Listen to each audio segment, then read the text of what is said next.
Selamat pagi anak-anak. Bagaimana kabar anak-anak? Bu Desi sangat berharap anak-anak semua dalam keadaan yang sehat, ceria, serta semangat mengikuti pembelajaran hari ini. Hari ini hari Senin tanggal 22 Maret tahun 2021 ya. Kita akan sama-sama belajar tematik tema 7, subtema yang kedua, yaitu kebersamaan di sekolah. Tujuan pembelajaran kita hari ini adalah yang pertama, dengan mendengarkan dan mengamati gambar yang disajikan, siswa mampu memahami isi dongeng dengan jujur. Yang kedua, dengan menceritakan kembali dongeng, siswa dapat mengaitkan isi dongeng dengan hidup rukun dengan jujur. Dan yang ketiga, dengan membuat kartu pecahan, siswa dapat memahami pecahan setengah, sepertiga, dan seperempat dengan tepat. Langsung saja kita ke pembelajaran yang pertama ya anak-anak. Kita akan sama-sama belajar bahasa Indonesia. Nah, kebersamaan di sekolah. Setiap hari Senin, SD Negeri Nusantara 1 melaksanakan upacara bendera. Siswa berbaris sesuai kelas masing-masing. Kelas 2 berbaris satu barisan dipimpin seorang siswa. Siti menjadi pimpinan barisan. Siti dan teman-temannya sangat senang mengikuti upacara bendera. Seusai kegiatan upacara bendera, ibu guru akan menyampaikan cerita. Ibu guru akan mendongeng. Siti dan teman-temannya bergegas masuk ke kelas. Nah, dongeng yang akan dibacakan oleh ibu guru hari ini adalah Ikan dan Burung. Sekarang anak-anak bisa mendengarkan dongeng yang akan dibacakan dengan baik. Dan juga anak-anak bisa membuka bukunya halaman 62, buku tematik tema 7. Dengarkan cerita berikut. Dongeng Ikan dan Burung. Materi kelas 2, tema 7, subtema 2. Di sebuah hutan, hiduplah dua binatang yang saling bersahabat. Binatang itu adalah burung dan ikan. Keduanya sangat dekat dan selalu saling membantu. Kedekatan keduanya ini tidak terjadi begitu saja, melainkan melalui suatu kejadian yang mengubah mereka. Waktu itu ikan sedang beristirahat di pinggiran sungai. Ia memandangi biji-bijian di pohon tepat di atasnya. Kelihatannya biji-bijian itu enak dimakan, kata ikan dalam hati. Ia lalu berusaha meloncat setinggi-tingginya untuk mendapatkannya.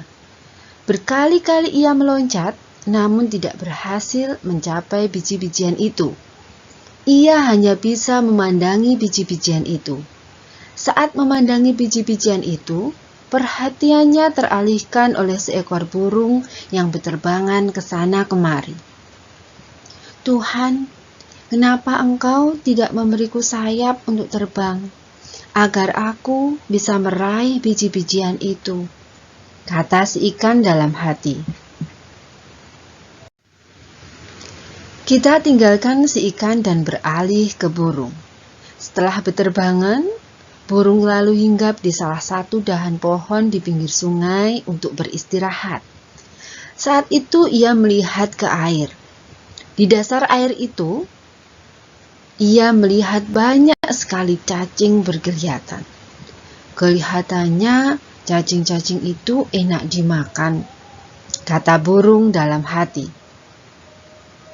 Ia lalu berusaha masuk ke dalam air untuk menyelam dan menangkap cacing-cacing itu.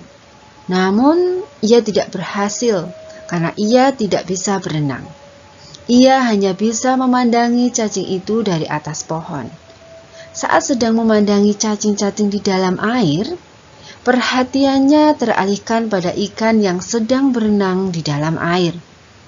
Tuhan, kenapa Engkau tidak memberiku ekor dan sirip untuk berenang, agar aku bisa meraih cacing-cacing dalam air itu, kata si burung dalam hati. Akhirnya, ikan dan burung saling tahu kesulitan masing-masing. Berkali-kali si ikan melihat burung menyelam ke dalam air untuk mendapatkan cacing. Demikian pun si burung, berkali-kali melihat ikan meloncat-loncat untuk mendapatkan biji-bijian. Lalu mereka berkenalan. "Hai ikan, apakah kau menginginkan biji-bijian ini?" kata burung. "Benar, tetapi aku tidak punya sayap sepertimu, sehingga tidak bisa terbang mendapatkan biji-bijian itu," jawab si ikan. "Aku juga menginginkan cacing di dasar sungai, tapi aku tidak punya sirip sepertimu, sehingga tidak bisa menangkap cacing-cacing itu," balas si burung. "Bagaimana jika kau membantuku mengambil biji-bijian itu, dan aku akan membantumu mendapatkan cacing-cacing di dasar sungai?" ajak si ikan. "Wow, ide bagus, aku setuju," sahut si burung. Akhirnya ikan dan burung menjadi sahabat dan saling membantu. Anak-anak sudah mendengarkan cerita ya. Sekarang kita akan sama-sama membuka buku kita halaman 62. Kita akan lihat soal-soal yang ada di buku kalian. Yuk kita lihat bersama-sama ya. Kita akan bahas bersama-sama, anak-anak bisa tulis hasilnya atau isinya di buku kalian masing-masing. Yang pertama, siapakah tokoh dongeng yang disampaikan guru? Nanti kita lihat jawabannya ya. Kita sama-sama cermati dulu setiap soal yang ada di buku kalian. Sudah sama ya dengan buku kalian ya, soal nomor 1. Siapakah tokoh dongeng yang disampaikan guru? Kita lihat soal yang kedua. Soal yang kedua, di manakah tempat dari cerita tersebut? Yang ketiga, di manakah tempat hidup cacing yang akan dimakan oleh burung? Yang keempat, burung ingin membantu ikan dengan cara ...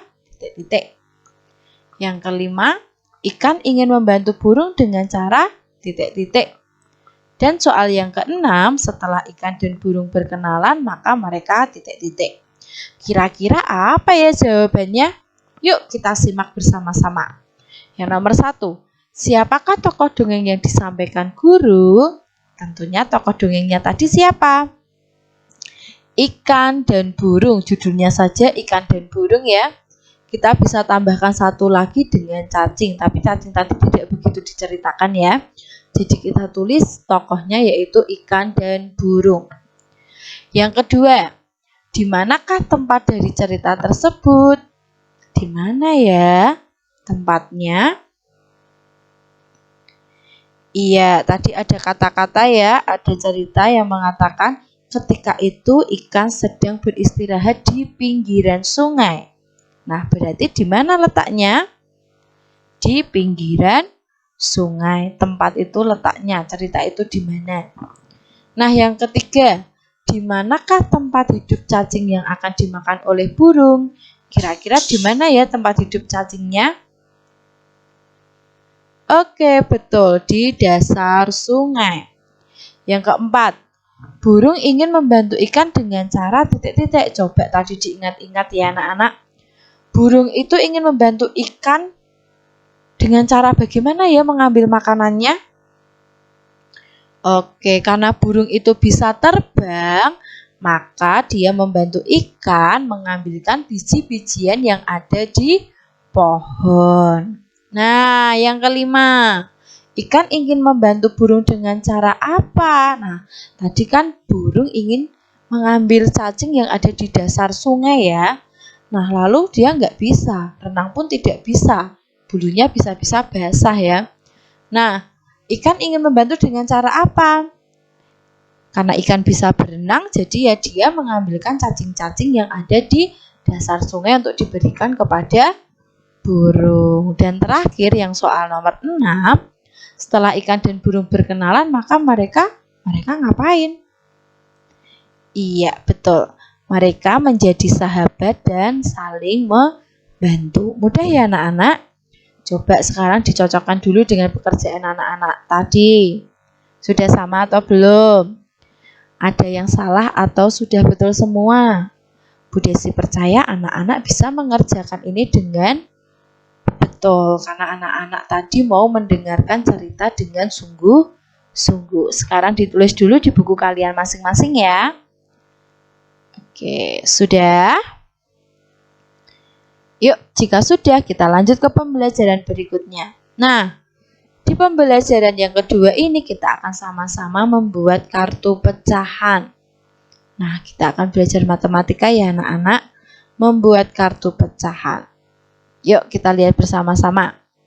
Nah, yang perlu diingat dalam membuat pecahan, kita harus membagi gambar sama besar. Ya, ini harus diingat-ingat ya. Dalam membuat pecahan, kita harus membagi gambar sama besar. Contoh, di sini ada pecahan setengah. Pecahan setengah itu seperti ini ya. Itu ada satu buah persegi panjang ya. Kalau ingin menunjukkan pecahan setengah, jadi kita harus bagi menjadi 2 sama besar. Nah, selanjutnya di sini juga ada pecahan sepertiga. Juga sama, pecahan sepertiga itu harus dibagi 3 sama besar. Dan yang terakhir seperempat. Nah, ini bentuk lingkaran ya. Bentuk lingkaran ini juga sama. Kalau mau mencari pecahan seperempat, harus dibagi juga menjadi 4 sama besar. Mudah ya anak-anak? Pasti anak-anak mengerti pecahan setengah, pecahan sepertiga, dan pecahan seperempat. Pokoknya kalau kita membahas tentang pecahan, pecahan itu adalah gambar yang bisa dibagi menjadi 2, 3, 4, tapi harus sama besar. Tidak hanya gambar ya, benda-benda di sekitar kalian juga jika ingin dinyatakan pecahan harus dibagi sama besar ukurannya ya. Oke. Nah, sekarang perhatikan gambar yang menunjukkan pecahan setengah berikut. Kita akan lihat. Nah, di sini ada 2 gambar ya anak-anak. Nih, ada persegi panjang. Nah, yang sini kalian lihat. Ukurannya beda atau sama ini? Berbeda ya, yang satu pendek, yang satu panjang. Sedangkan gambar yang kedua, yang satu panjang, yang satu juga panjang, sama-sama panjang ya. Lihat, ukurannya ini sama, sedangkan yang ini ukurannya berbeda. Berarti mana yang pecahan? Tentu yang berwarna kotak biru ini ya. Nah, yang ini bukan pecahan, sedangkan yang ini pecahan. Kok bisa gitu Bu Desi? Padahal itu kan sama-sama dibagi 2. Ya, sudah betul dibagi 2, tapi kita lihat dulu ukurannya.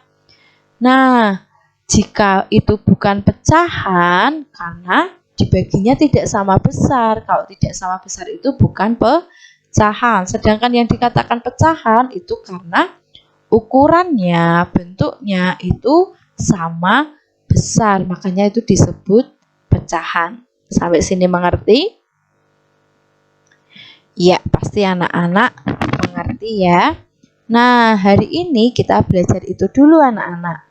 Tadi kalian sudah mendengarkan dongeng dan sudah mengerti makna dari sebuah pecahan. Nah, sekarang anak-anak, Bu Desi akan memberikan tugas kepada anak-anak. Tugas ini dikumpulkan hari Senin 22 Maret 2021 ya. Jadi hari ini harus dikumpulkan. Tugasnya cukup mudah, anak-anak mengerjakan buku paket tematik tema 7 halaman 65-67. Hanya mengisi saja ya. Nah, setelah itu foto dan kumpulkan tugas kalian di Google Classroom. Ingat, batas waktunya hanya 1 hari ya. Jadi kerjakan dengan sungguh-sungguh. Oke, sekian pembelajaran kita hari ini ya anak-anak. Nah, ingat meskipun kalian di rumah tetap patuhi protokol kesehatan. Kenapa kok harus mematuhi protokol kesehatan? Supaya kita cepat bertemu di tahun ajaran yang baru dan belajar bersama-sama di sekolah. Anak-anak sudah kangen toh belajar di sekolah? Nah, makanya kita harus tetap mematuhi protokol kesehatan supaya corona cepat hilang dari bumi kita ini. Oke anak-anak, tetap semangat dalam belajar ya. Kumpulkan tugas-tugas tepat waktu supaya kalian tidak harus dikejar-kejar oleh Bapak Ibu guru yang ada di sekolah untuk mengerjakan tugas yang belum-belum ya. Tetap kumpulkan tugas tepat waktu. Oke, sekian. Tuhan Yesus memberkati kita semua.